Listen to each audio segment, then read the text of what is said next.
मनोज भाई, वैसे तो आपसे कई बार बात होती रहती है, लेकिन आज ऑल ऑफ अ सडन मैंने आपका एक स्टेटमेंट देखा टीम इंडिया के करंट कोच गौतम गंभीर को लेकर, जिसमें आपने साफ कहा कि आईपीएल हमें सिर्फ गौतम गंभीर ने नहीं जिताया, पूरी टीम ने जिताया था, लेकिन जो क्रेडिट था वो सिर्फ गौतम गंभीर को मिला। नहीं, मैंने ये कहा कि वो एक हिपोक्रिट इंसान है। गौतम गंभीर। हाँ, हिपोक्रिट ओके। इसलिए क्योंकि वो जो कहते हैं वो करते नहीं है। ओके। मैंने ये कहा था।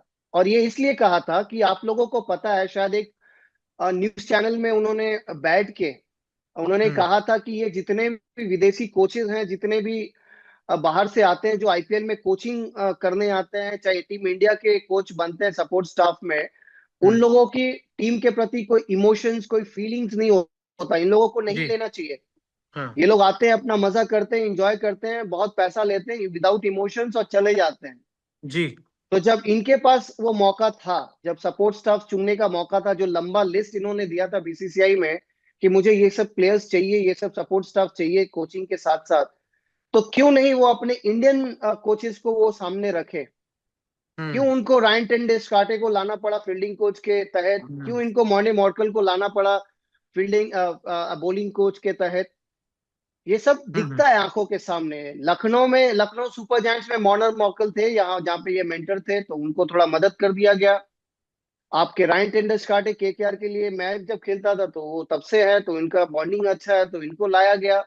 अभिषेक नायर भी अच्छे कोच है, उभरते हुए जितने भी खिलाड़ी हैं उन लोगों को बहुत मदद करते हैं, वो गाइड करते हैं, तो वो भी केकेआर में था, तो इन लोगों को लेके आया। तो ऐसा सपोर्ट स्टाफ उन्होंने कहा कि इंडियन प्लेयर्स को लाना चाहिए सामने फोरफ्रंट पे, पर उनके पास जब मौका था तो उन्होंने लाया नहीं। इसीलिए मैं कहता हूँ हिप्रोक्रेट है, क्योंकि उनको मैं भी बहुत करीब से जानता हूँ। उनको हम्म। बहुत करीब से मैं जानता हूँ।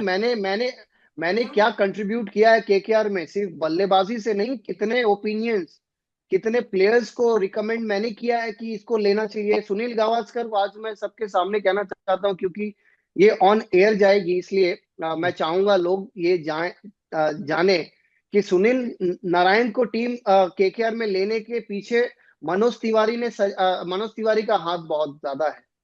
क्योंकि मनोज तिवारी ने ही गंभीर को बोला था कि इस प्लेयर को लो, क्योंकि ये प्लेयर एक मिस्ट्री स्पिनर है, जिसको रोहित शर्मा जैसा प्लेयर खेल नहीं पा रहा था। अब मैं इसको थोड़ा सा डिटेल में एक्सप्लेन करूंगा तो और समझ में आएगी। देखिए, मेरा जो 7 साल का अंतर्राष्ट्रीय क्रिकेटर है, क्रिकेट का अनुभव है, ये इन एंड आउट रहा है। तो बहुत सारी ऐसी सीरीज हुई है जहां पे मैं खेल नहीं रहा था, लेकिन देख रहा था टीम के साथ रह रह के। इंडिया और वेस्ट इंडीज के एक सीरीज में मुझे पता है, जब सुनील नारायण आए थे, तो वहां पे रोहित शर्मा जैसे बल्लेबाज नारायण की कैरम बॉल नहीं समझ पाई थी और डिसमिस हो गए थे, क्लीन बोल्ड हो गए थे ओके। बाराबती जी। स्टेडियम में, ओडिशा में। जी। तो जी। वहां से मेरी नजर थी, वो सोच थी कि यार ये इसको अगर नहीं खेल पा रहा है, तो आने वाले टाइम में केकेआर में अगर लिया जाए, और उस तरह की पीछे से होती थी केकेआर के टाइम पे स्लो विकेट, तो उसको लिया जाए। तो हम्म। लोग जानते नहीं है, कुछ बोलते नहीं है, और हम लोग ऐसे खिलाड़ी है जो सामने आके ज्यादा बोलते नहीं है। तो ये अब बातों बातों में निकली है बोल के मैंने इस संदर्भ में कहा था कि वो एक हिपोक्रिट है। तो उसका फॉलो अप क्वेश्चन आया था कि आप इनको एज अ कोच किस तरह देखते हैं, तो ये चीजें उस तरह निकली है बाहर।